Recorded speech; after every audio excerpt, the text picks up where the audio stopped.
decía que eres cofundador de la entidad Subjetividad Masculina y Cambio, colaborador del Centro de Estudios de la Condición Masculina, y desde hace 15 años se dedica a trabajar con hombres, promoviendo relaciones más justas con las mujeres.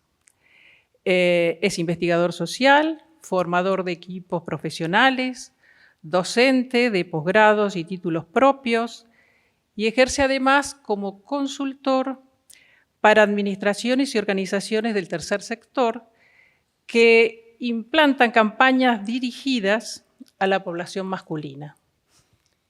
O sea, está en el ajo, sabe de esto.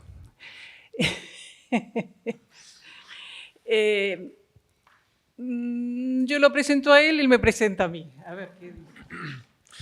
Bueno, pues ella es Susana Cobas, aparte de una gran amiga, es feminista de lo cotidiano, investigadora, coordinadora de grupos de mujeres, es formadora de profesionales y responsable desde hace más de 30 años de numerosos proyectos dirigidos a mujeres y organizados por instituciones públicas como el Ministerio de Igualdad, de Sanidad, Instituto de la Mujer, Dirección General de la Mujer, concejalías y otras asociaciones de mujeres.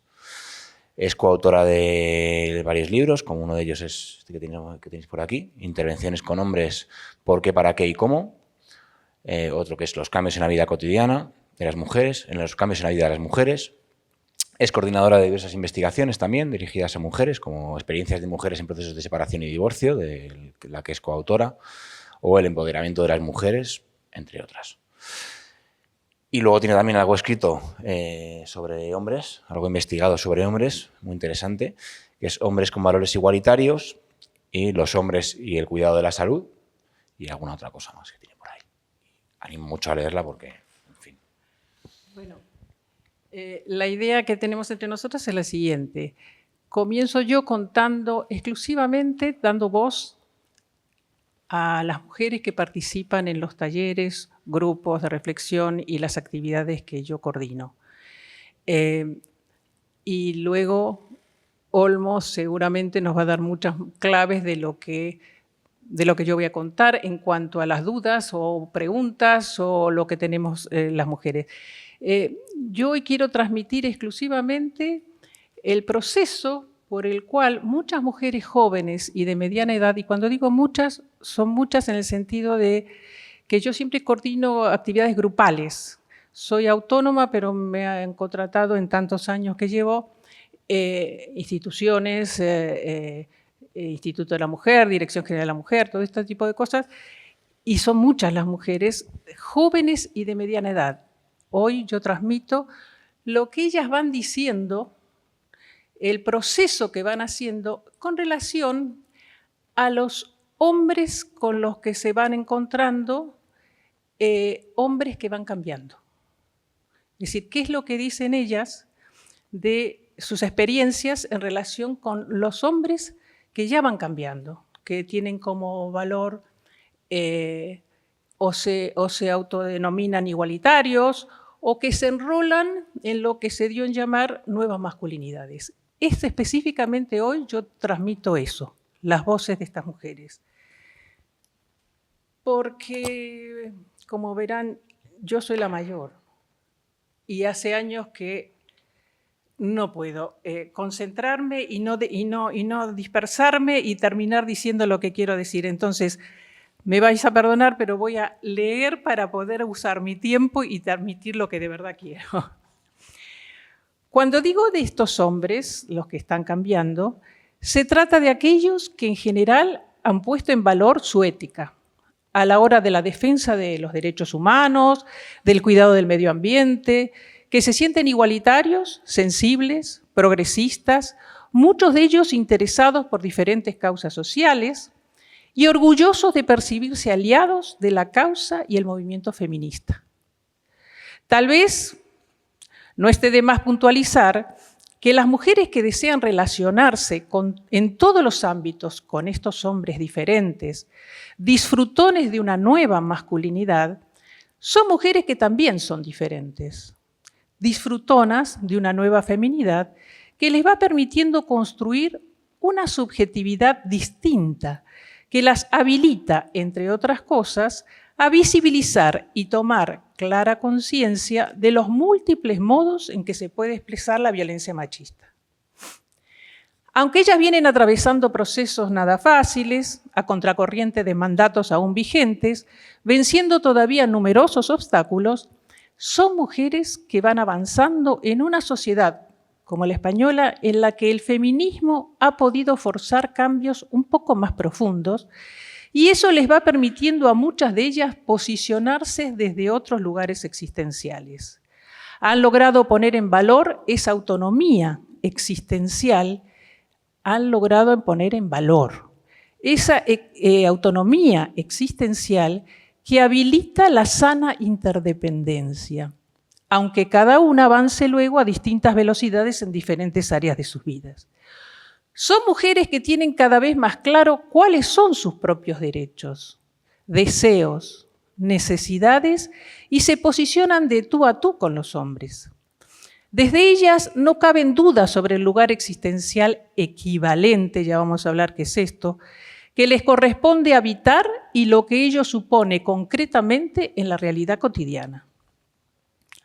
Ya muchas reconocen, por ejemplo, que lo que las identifica como personas no son los cuidados, ni la responsabilidad exclusiva por el bienestar ajeno.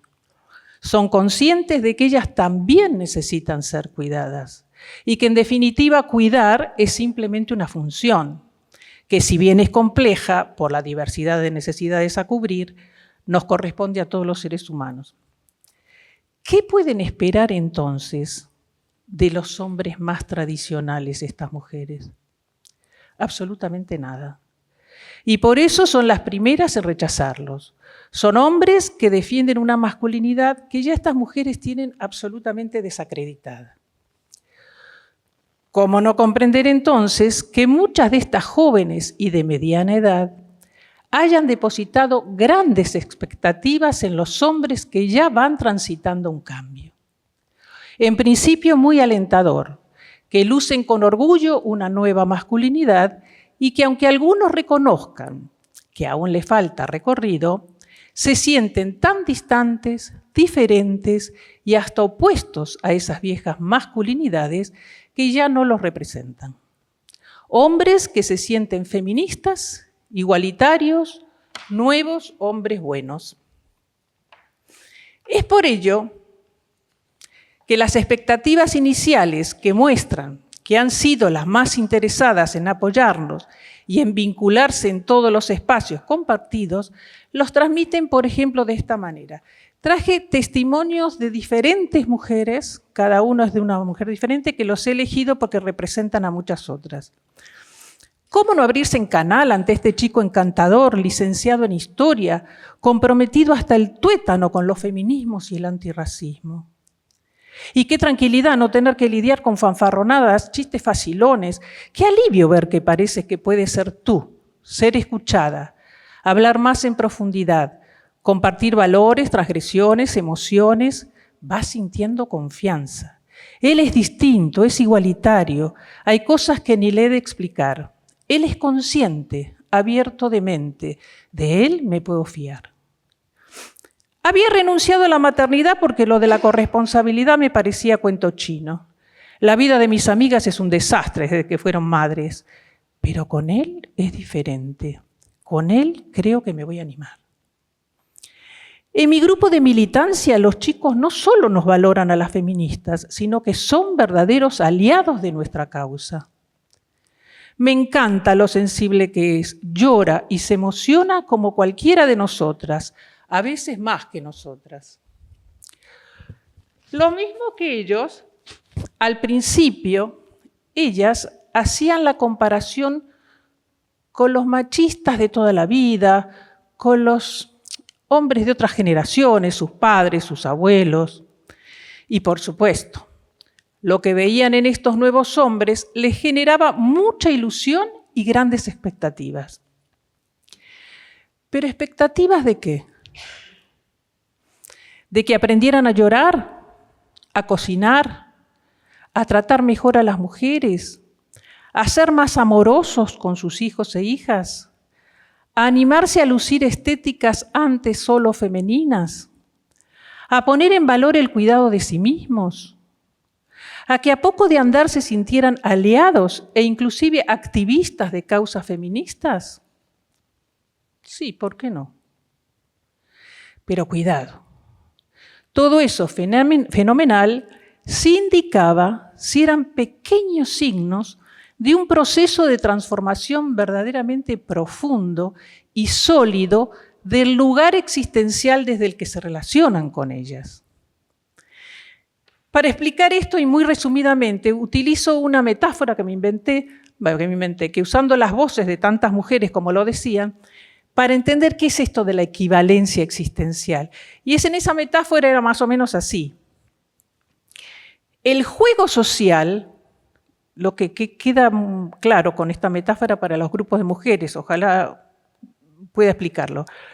El juego social, lo que tiene que desarrollarse, con todas sus posibilidades y dificultades, es entre jugadores y jugadoras, con sus diferencias individuales, pero no como lo diseñó el patriarcado entre jugadores, los hombres, y el balón, las mujeres, cuya única función era habilitar sus jugadas.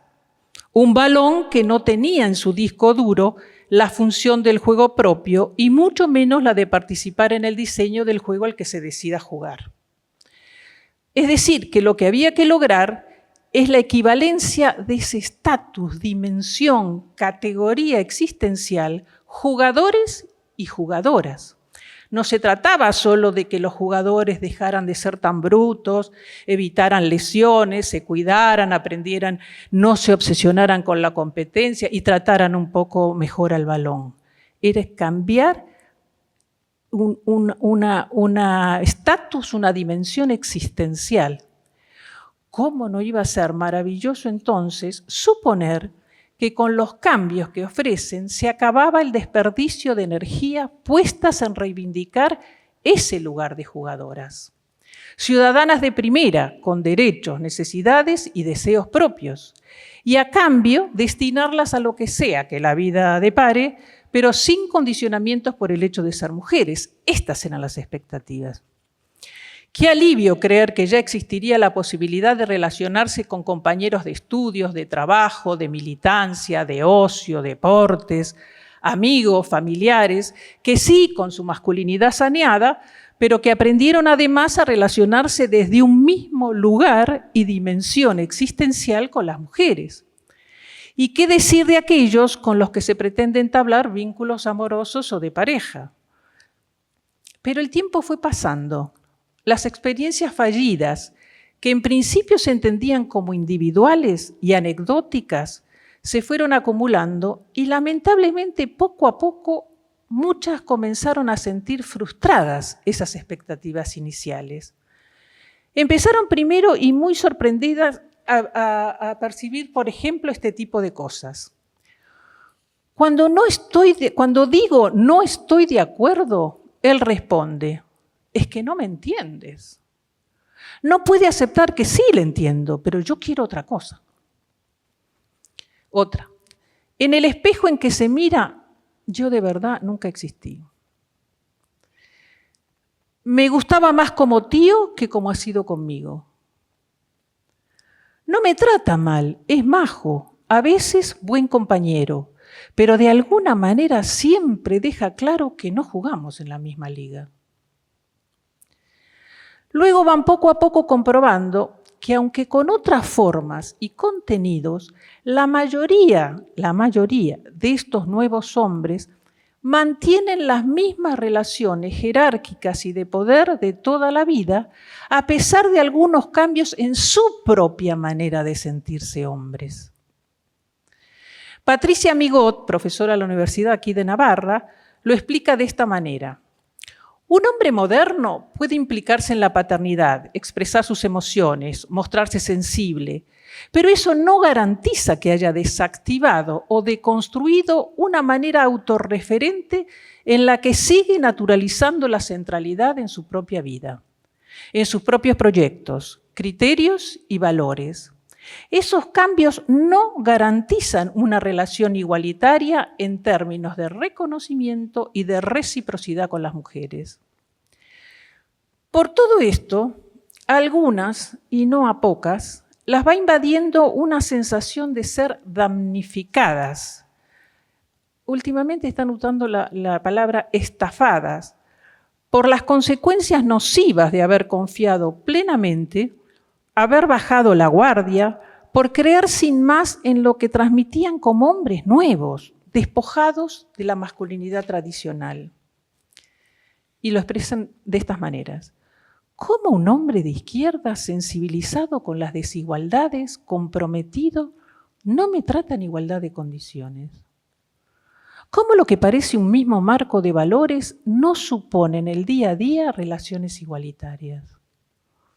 ¿Cómo aceptas que un compañero de militancia te acose en un espacio que entendías seguro? Los malos estaban afuera, estos eran los buenos, ¿no? No puedo creer lo que ha pasado. Parecía tan igualitario cuando planificábamos la crianza y se ha convertido en un padre amoroso, eso sí, pero que se preocupa por sus hijas mucho más de lo que se ocupa de verdad. ¿Quién iba a imaginarse que un profesor de yoga formado en eneagrama y en terapia Gestalt, que acude religiosamente a un grupo de hombres para deconstruir su masculinidad, iba a ejercer una violencia psicológica del libro? Todas estas vivencias, puestas en común en los grupos de reflexión, van llevando a muchas a ratificar que en el proceso de transformación del rudo al sensible, estos hombres, a pesar de cambiar las formas y algunos roles puntuales, de desear diferenciarse de los estereotipos tradicionales masculinos, de admirar ciertas capacidades femeninas que intentan incorporar a sus vidas, pueden mantener casi intacto el lugar existencial desde donde continúan ejerciendo el poder y los privilegios relacionales con las mujeres. Él quería que funcionáramos en poliamor y me decía que por supuesto yo también podía hacerlo. Yo no solo no quería, sino que no estaba de acuerdo, pero la anticuada y la que no sabía disfrutar de la vida era yo. Sí, me daba paz y tranquilidad si se hacían las cosas como él quería. Eso estaba claro, esa es la clave, pero desde la sutileza. No ha sido para nada un hombre que... Es un hombre con mucha capacidad, es muy envolvente en acabar convenciéndote de que tú haces eso porque tú lo deseas. Lo que más me descolocaba de todo aquello era el hecho de que una persona tan reconocida como él, con un discurso tan diferente, se pudiera comportar de aquella manera. Lo veía, lo identificaba, pero estaba paralizada. Creo que me parecía tan absurdo lo que me estaba pasando, que una persona que es un referente de militancia, de sabiduría, me tratara así, es lo que me dejó sin capacidad para reaccionar. ¿Cómo duele haberme equivocado tanto? Es como estar con una persona interesante, sensible, ética, pero no conmigo. Sus deseos siempre son más importantes que los míos, sus intereses más valiosos, sus necesidades más respetables que las mías.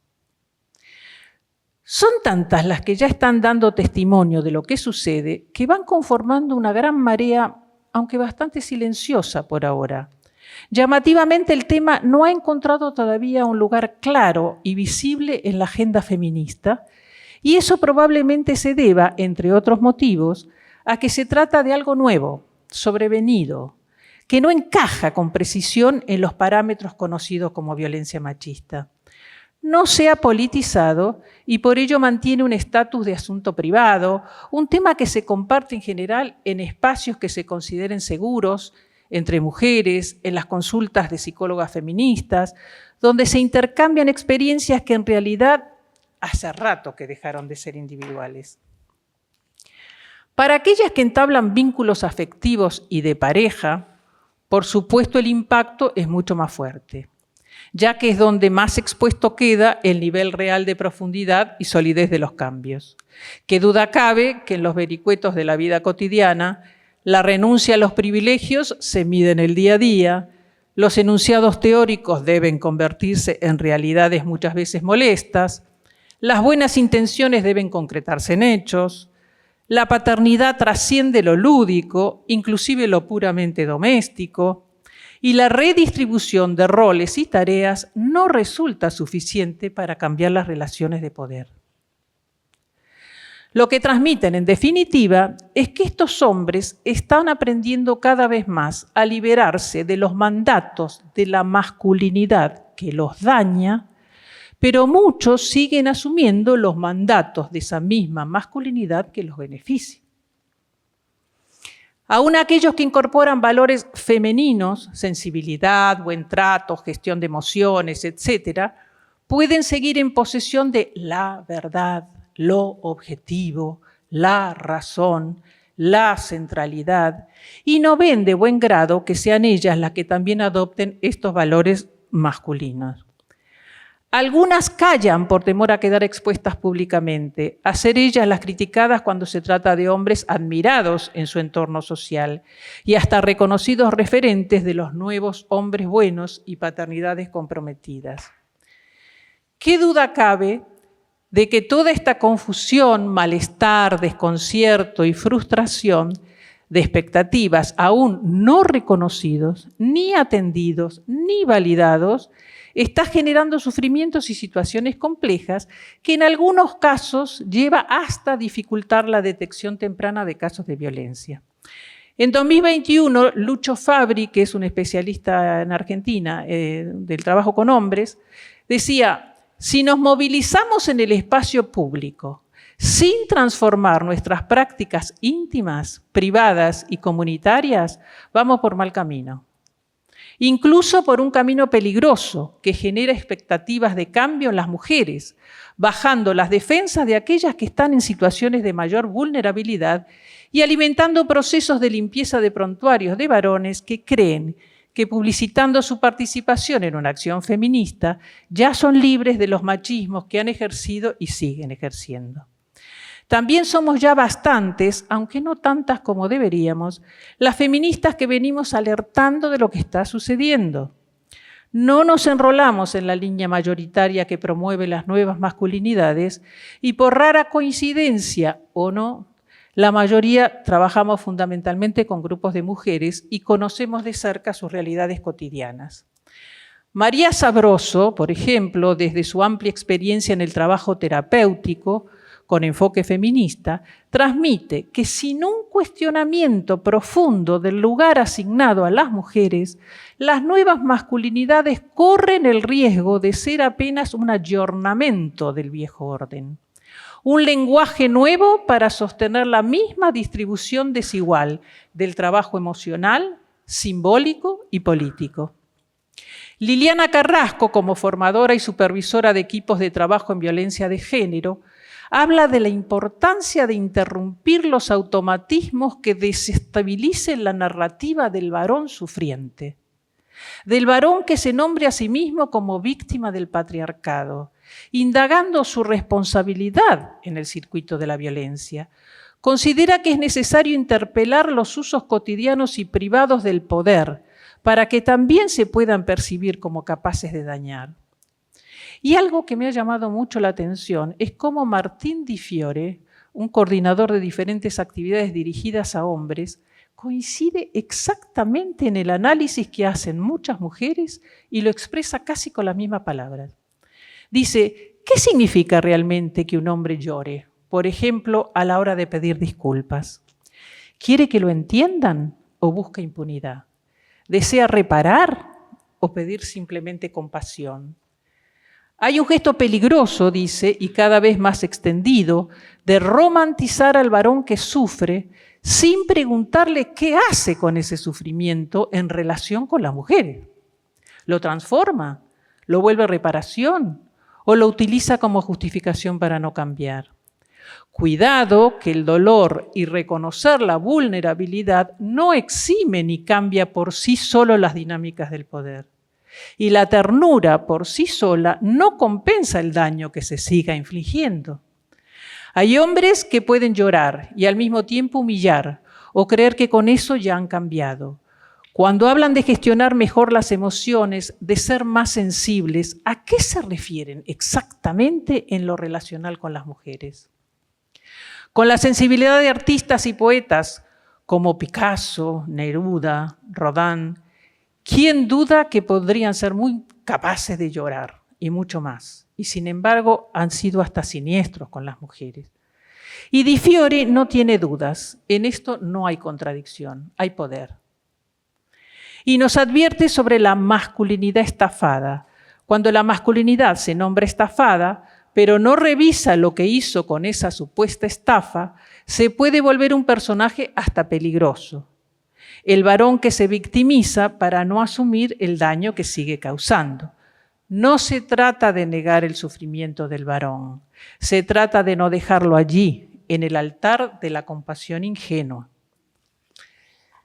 Y ya para terminar, dice, hay una responsabilidad ética y política de no caer en la trampa de la empatía sin límites, de los dispositivos que solo contienen sin interpelar, de los discursos que explican todo pero transforman poco.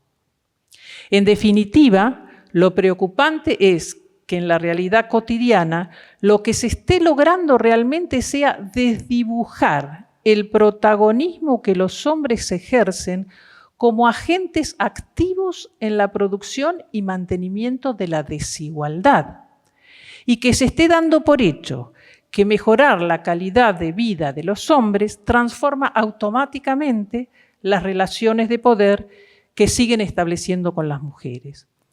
Yo lo dejo aquí para dar paso a que Olmo, que seguramente tendrás muchas claves para darnos para entender todo esto. Lo ha contado casi todo.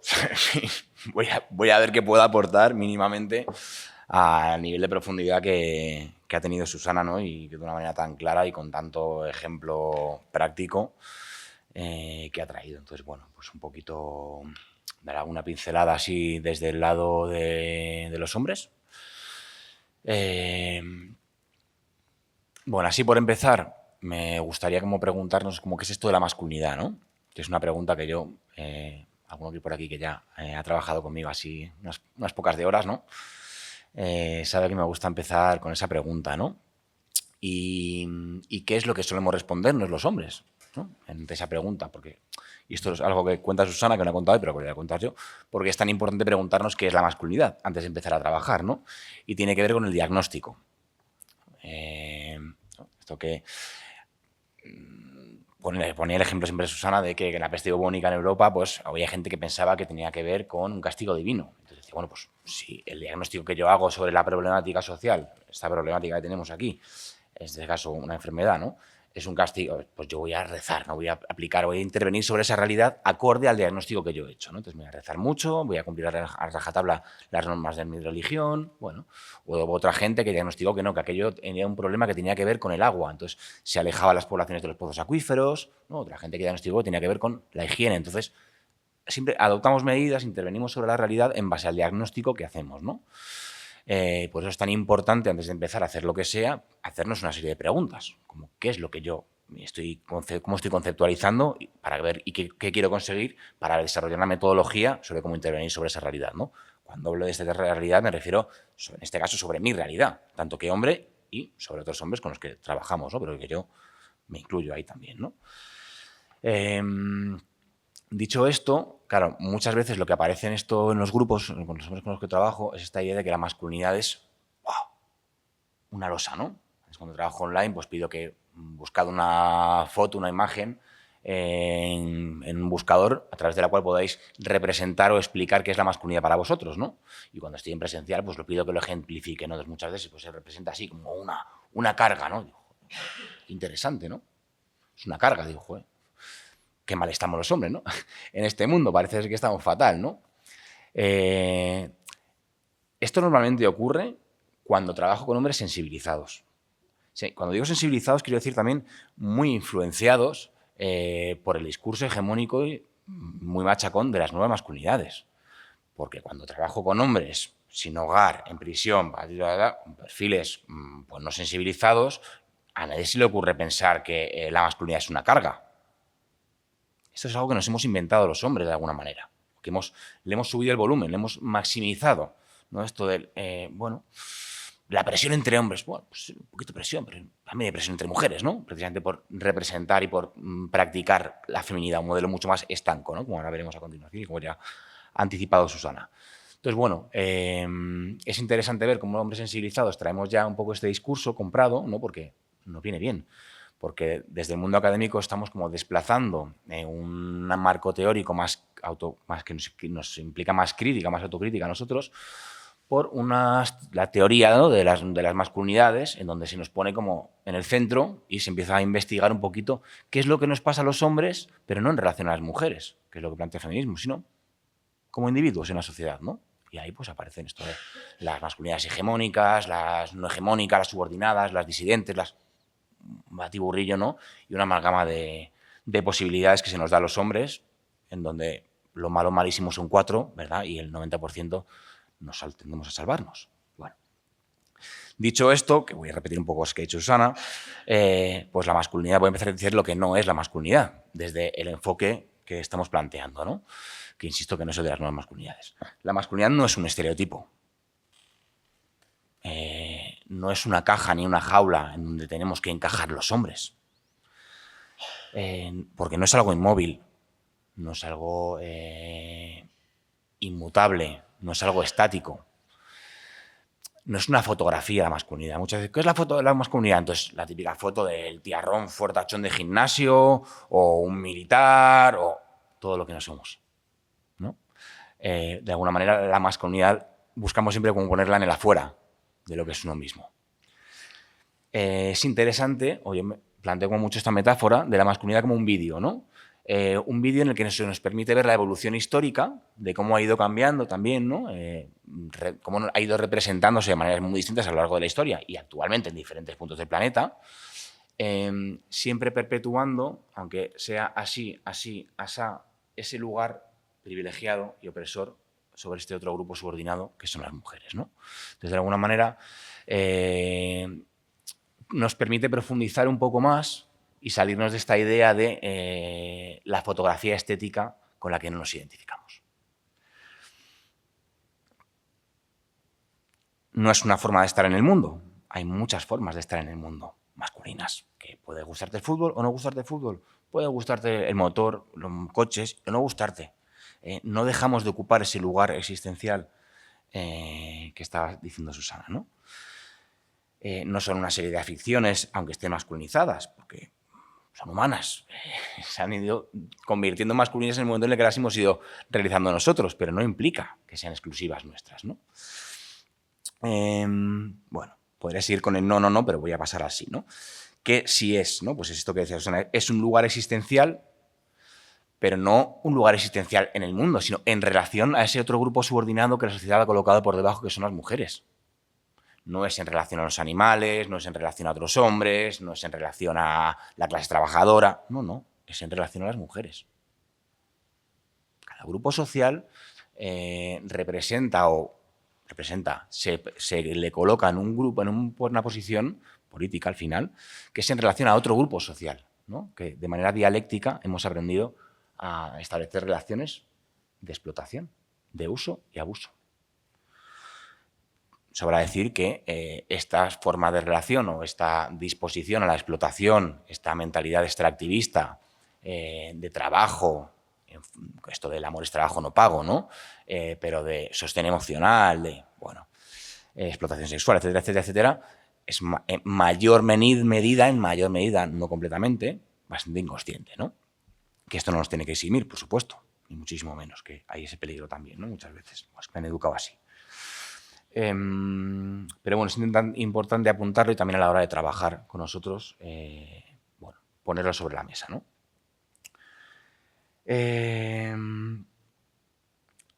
La masculinidad es de ocupar esa posición social desde donde hemos vivido una serie de experiencias que son distintas y desiguales que las que han vivido nuestras compañeras.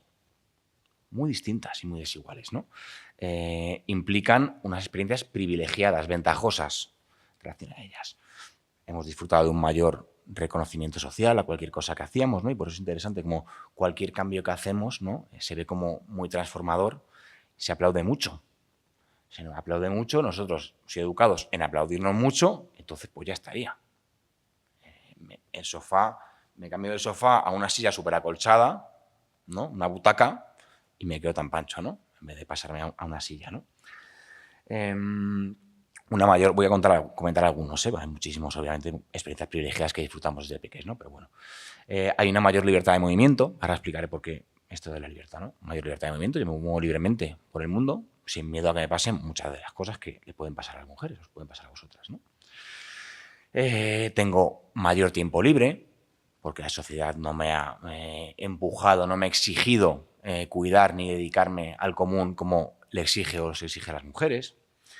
He tenido mayor libertad a la hora de decidir qué aficiones dedicarme, a la hora de diseñar mi itinerario vital, ¿no? Esto que desde muy pequeños los modelos o los personajes masculinos de los dibujos animados, y a día de hoy es igual, hacen muchas más cosas que las que hacen los personajes femeninos en los dibujos animados. Digo dibujos animados, pero que es extrapolable realmente a todo lo demás, ¿no? A todos los productos culturales, pero que es mucho más amplio el abanico de posibilidades que se nos ofrece a nosotros, ¿no? Tenemos mucha mayor libertad de decisión, si quiero ser padre, si no quiero ser padre, está todo bien, pero hay las mujeres que deciden no ser madres, ¿no? Bueno, la mayor libertad sexual, es mayor libertad en cuanto al espacio mental que tengo para mí. Y diréis, joder, ¿y por qué insisto tanto estoy en lo de la libertad, no? Porque podría hablar de otro montón de privilegios que disfrutamos los hombres. Pues, joder, porque es que se insiste muchísimo con que el feminismo ha venido aquí a hacernos más libres. Porque es que con el feminismo os vais a salir de esa jaula en la que estáis, os vais a liberar de esos mandatos tan rígidos y férreos que os impone la sociedad del cómo debe ser un hombre. Entonces, de alguna manera, no deja de ser paradójico que la experiencia masculina esté precisamente muy marcada por una experiencia de mayor libertad que las mujeres. Es como, hostia, si un pilar fundamental de la masculinidad es una mayor libertad, ¿por qué insistimos tanto en que esto nos va a liberar? Algo paradójico es que toda categoría social tiene sus mandatos. Es que la monarquía, la patronal, tiene sus mandatos. ¿Creemos que el señor Botín se va un día a hacer un picnic en vez de ir a un restaurante de lujo? Botín, rato, me da igual que sea, ya murió, ¿no? Y el lunes va a conectar de repente con esa experiencia de hacer un botellón, ¿no? De tomarse una cerveza en un parque, en una lata o lo que sea, y va a ir ¡uy, qué experiencia más! Esto les va a transformar y va inmediatamente a redistribuir su riqueza. Es decir, que las clases opresoras y privilegiadas tengan experiencias que rompan con los mandatos de su clase social, ¿va a hacer que de repente redistribuyan, colectivicen las empresas? Es absurdo. Entonces, ¿por qué nos seguimos planteando, en el caso, por qué lo que no nos vale como análisis para otros ejes de desigualdad, cuando pensamos en la desigualdad entre hombres y mujeres, nos vale? Como pregunta para hacernos, ¿no? ¿Por qué pasa esto, no? ¿Por qué puede pasar? ¿A quién le interesa, no, que pase todo esto? Con esto de la libertad traía también un par de citas, ¿no? Siguiendo un poco la manera comunicativa así de Susana, de alguno de los grupos, ¿no? Es como, me siento más libre en la amistad. Es como, bueno, es que muchas veces es que delante de la mujer no se pueden decir ciertas cosas, ¿no? O es que las parejas exige mucho, que la amistad es como mucho más. Quiere poder escribirle todos los días, y que si no lo hago, pues no me lo exija. O sea, es lo que yo quiera en cada momento. Es la libertad absoluta, ¿no? Sin responsabilidad ninguna. Este lugar existencial es exclusivo de los hombres. Y esto lo digo porque muchas veces como cuando exploramos así en los talleres, no sé cómo, bueno, yo creo que voy bien, ¿no? El tiempo que tampoco, bueno. Cuando exploramos así la infancia y la adolescencia con los hombres, hay esta fantasía muchas veces de, bueno, yo es que no era del grupo de los... ¿Dónde estabas ocupando? ¿Qué espacio ocupabas del patio, no? ¿Era central, era periférico, era grande, era pequeño? ¿Cómo era?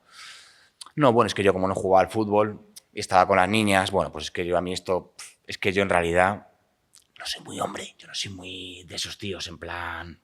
Ya. Yo no era del grupo de los guays, ¿no? Era la frase que decía este chico. Ya. Y esto es algo que se repite mucho, ¿eh? Y claro, entonces es como yo he tenido una experiencia de mujer, ¿no? De alguna manera. Y es como ya. ¿Y a ti cómo te trataban las chicas de tu clase? Ah, no, me trataban muy bien, claro, me escuchaban, me ponían en el centro, me daban importancia, me acogían. Y a las compañeras de tu clase que querían jugar al fútbol y querían hacer actividades, que se metían en los grupos donde estaban los chicos jugando, ¿qué le pasaba a ellas? Ah, no, claro, no. Sí, las trataban. Ya. Entonces, podemos ver que no es lo mismo, pero al revés, que seguimos ocupando espacios centrales y alimentando el autocentramiento típico masculino cuando ocupamos espacios tradicionalmente o espacios de mujeres, que no nos hace muy distinta la experiencia en ese sentido que las de esos otros hombres que siempre somos machistas que nosotros. Otra característica de la experiencia masculina es la impunidad, que también ha apuntado Susana, ¿no? Pues desde ese haber en primera infancia, en donde María le pregunta, le dice a la profesora o al profesor, oye, es que Pedro, no veas, me ha hecho... Ya, bueno, pero hija, es que esos son chicos. Ya sabes cómo son los chicos. Déjale, que no pasa nada, que es que somos así. ¿Sabes? Eso no es para tanto. ¿Ah? Ya, claro. Desde que es así, Marieta. Entonces, es fácil que desde esa primera experiencia que representa la impunidad para Pedrito, venga toda la demás. Yo aprendo a que me tengo que callar porque si no me callo, me van a regañar a mí. Entonces no lo voy a hacer público. ¿Porque para qué? Que eso luego se convierte en este juicio público cuando ya somos mayores, ¿verdad? Vamos, sé que nos hace falta que ponga ejemplos, ¿no? Pero bueno, me gustaba poner como este primer ejemplo de infancia temprana de impunidad en los chicos, que a veces es que me ha tirado el pelo. Pero es que en este me ha tirado el pelo ya hay un entrenamiento de que los hombres podemos usar el cuerpo de las chicas para nuestra diversión. Esto hay cierta hilo conductor con lo que luego pasa de mayores, ¿verdad? Bueno. De esta experiencia privilegiada, pues algo que es como central es que desarrollamos esta importancia de sí. Yo me voy viviendo como más importante. Y soy un niño, pero de alguna manera se me invita a ocupar el espacio central y más grande del patio. Se me permite hacer un montón más de cosas que a mi prima y que a mis compañeras de clase. Pues por algo será. Pues es que debe ser que los chicos son más importantes. Recordemos que lo primero que aprendemos cuando somos peques es que nosotros somos algo distinto que nuestra madre. Pero es que lo segundo es que somos chicos o somos chicas. Lo primerito. Lo segundito, vamos. Entonces, desde ahí yo voy aprendiendo que por alguna razón pues tengo más importancia. Lo mío vale más. Igual esto nos suena... ¿Qué tal el día? Joder, pues me ha pasado esto, no sé qué. Anda, joder, pues es que a mí no veas. Porque a mí sí que me ha pasado... Nos volvemos a colocar en el centro. No somos capaces de escuchar y de sostener lo que nos están contando, porque enseguida nos vamos otra vez a nosotros, porque lo nuestro sí que es importante, como un ejemplo también, ¿no?, de autocentramiento. Bueno, dice Luis Bonino, él define la masculinidad como el derecho al sometimiento y la subordinación de las mujeres, ¿no?, que no es otra cosa que la continuidad de esta idea de la posición social, es lo que aprendemos desde ese lugar, desde esa posición social, es a ejercer ese dominio, ¿no?, a disfrutar. Porque se habla mucho de la presión entre hombres, pero se habla muy poco del saboreo que hacemos de esos beneficios. Lo bien que nos saben, lo rico que nos sabe que nos escuchen, que nos atiendan, que nos pregunten, que nos aplaudan, que nos cuiden. Que todo esto sabe rico. Pero no se habla de eso. Parece que los hombres reproducimos la desigualdad porque es que entre los grupos de hombres nos presionamos mucho. No se habla de la presión que se ejerce entre las distintas en la patronal, en la COE. De eso no se habla, porque es absurdo. Pero sí se habla, y mucho, de la presión que entre los hombres nos ejercemos para reproducir un modelo de masculinidad X. Y poco del disfrute que nos implica. Entonces, hay un autor francés que se llama Leotiers Vidal, que es súper interesante también, que aplica un concepto que es el de la experticia. Y entonces, es como que habla como que el saber práctico que hace el experto, ¿no? Y voy a poner un ejemplo que se entiende súper bien, que siempre lo cuento, pero que creo que es muy práctico, muy tal. Teníamos una huerta colectiva a las afueras de donde vivo, de las entrañas del monstruo, en donde teníamos un montón de cultivos, ¿no? Y el tomate, pues tú ves que se empieza a pintar a colores, pues ahora lo cojo el tomate, ¿no? Pero claro, el melón, pues no es tan fácil saberlo. Y entonces, claro, Vamos a preguntarle a Francisco, el paisano de la huerta de al lado, a ver si nos explica cuándo están los melones para cosechar. Pues llega Francisco, entonces se pone a mirar así. Pues, joder, ese está ya. A ese le quedan 3, 4 días. Ese se os va a poner malo, sacarlo ya. Claro, nosotros con la boca abierta. Pero ¿y cómo lo sabes?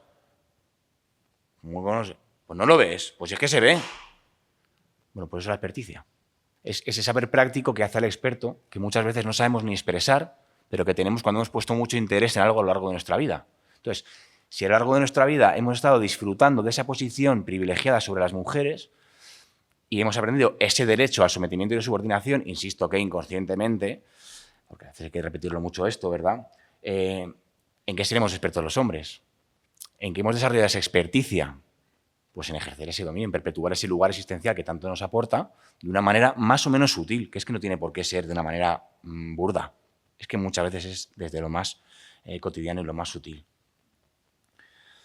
Me quedan 2 o 3 minutillos, ¿no? Todavía. No es que no estoy mirando el reloj, la verdad, estoy súper relajado y, bueno, me des el toque. Entonces, desde esa amplia variedad de formas de ser hombre, y esto que es algo así como que puede ser interesante, el feminismo y las mujeres nos interpelan. Oye, es que vosotros, con toda la razón, ¿no? Y entonces nosotros hacemos 2 movimientos. Uno, hacia lo neoconservador, la machosfera, la derecha, como lo queramos llamar. Entonces, o bien negamos, la violencia de género no existe, o bien decimos, pues es que así tiene que ser porque Dios manda, ¿no? Nos autojustificamos, ¿no? Y por el otro lado, decimos, no, si yo estoy a favor del feminismo, pues lo que contaba Susana, ¿no? Tampoco me quiero repetir mucho. Yo estoy a favor de las mujeres, del feminismo, yo creo en la igualdad, yo me siento con las piernas cruzadas, yo llevo al niño al parque, he hecho esos pequeños cambios, ¿no? Hago las tareas de casa, bueno. En ambos lugares lo que hay es mecanismos exculpatorios y victimizantes. Curiosamente, ¿no? 2 estrategias desde lugares completamente, aparentemente distintos. Es que los hombres nos suicidamos más. Entonces, desde un lado se va a plantear que los hombres somos víctimas del feminismo y de las mujeres, ¿vale? Y aunque se justifique el orden social, se van a poner ejemplos que también se ponen del otro lado. Como esto de los hombres es que nos suicidamos más, por ejemplo, ¿eh? Que es un argumento que desde aquí, desde las nuevas masculinidades, se repite mucho también. Aquí lo que hay es somos víctimas del patriarcado. Somos víctimas de las mujeres y del feminismo, somos víctimas del patriarcado. Es que los hombres nos suicidamos más, es que nos brutalizan porque vamos más a la guerra, es que el peso de proveer, y aquí es que los hombres somos proveedores, es que tenemos el peso de proveer. Es que los hombres nos suicidamos más, morimos más, tenemos más conductas de riesgo. Tanto aquí como aquí, ¿eh? Lo mismo, muy parecido. No salimos del lugar de víctimas. No salimos del lugar de víctimas. ¿Os imagináis que los hombres empezamos a reducir el número de accidentes, dejamos de ir a 200 con la moto sin casco, nos empezamos a suicidar menos y mágicamente se revierte la desigualdad? Ya sería cachondo, ¿eh? Un poco esto, ¿dónde está la conexión? ¿Cómo relacionamos esto? ¿No?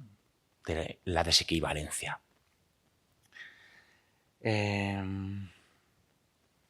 Bueno, de alguna forma, pues todos estos cambios vienen a dejar de lado la relación, el vínculo, ¿no? Y en ambos lados están no todos los hombres. Por aquí lo que está es que los violadores y los feminicidas a pena de muerte, y por aquí está yo que soy un tío súper majo de izquierdas, eso, con ciertos atributos tradicionalmente asociados a las mujeres que he ido incorporando en mi cotidiano porque me vienen bien. ¿Cómo voy yo a ser machista? Si los machistas están ahí, si es que la foto del bruto, el típico macho ibérico, que yo no lo soy. Entonces, que luego lo veremos, ¿no? Pero es el no todos los hombres es que está tan presente, tan presente, y es tan inmovilizante que mientras no salgamos de ahí no vamos a cambiar. Y incluso aunque estemos en proceso de cambio, va a haber aquí alguien dentro que nos va a decir, ya, pero el otro más. El otro lo es más. Lo tuyo no es para tanto.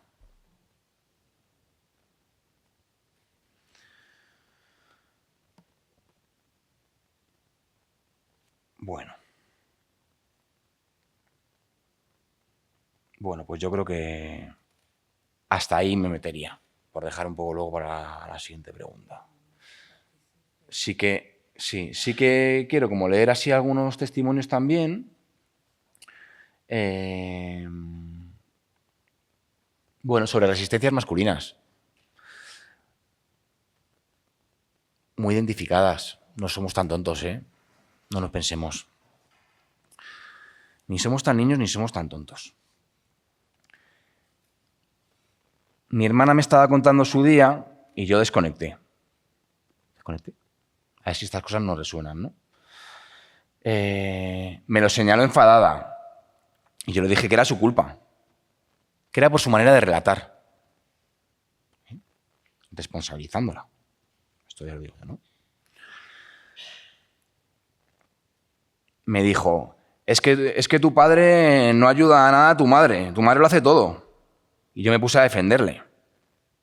Negación, ¿no? Yo soy una persona cerrada, no expreso mucho. Y ella me contaba algo y yo me callaba. Pero no se sentía escuchada, sentía desinterés. Y yo lo justificaba diciendo, es que yo soy así.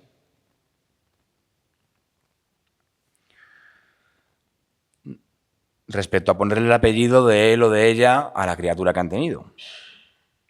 Yo lo doy por hecho.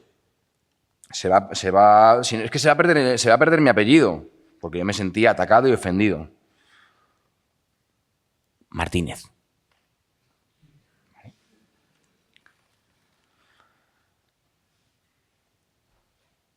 Insistí para tener un encuentro sexual y ella decía que no, hasta que, insistencia, ¿no? Accedió. Le hacía bromas sobre su bisexualidad. Me reí de algo íntimo suyo. Me dijo que parase, con enfado, y yo le dije que no era para tanto.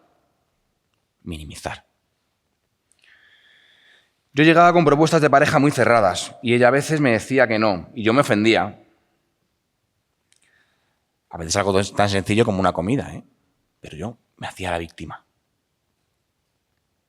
Con el afán de cuidar a mi pareja y su TCA, su trastorno de conducta alimentaria, yo la controlaba lo que hacía, lo que comía, ¿no? Y ella se sentía controlada. Pero yo me defendía y me justificaba y me irritaba, porque lo que arguía es que era para cuidarla. Bueno, como por poner así algunos ejemplos también,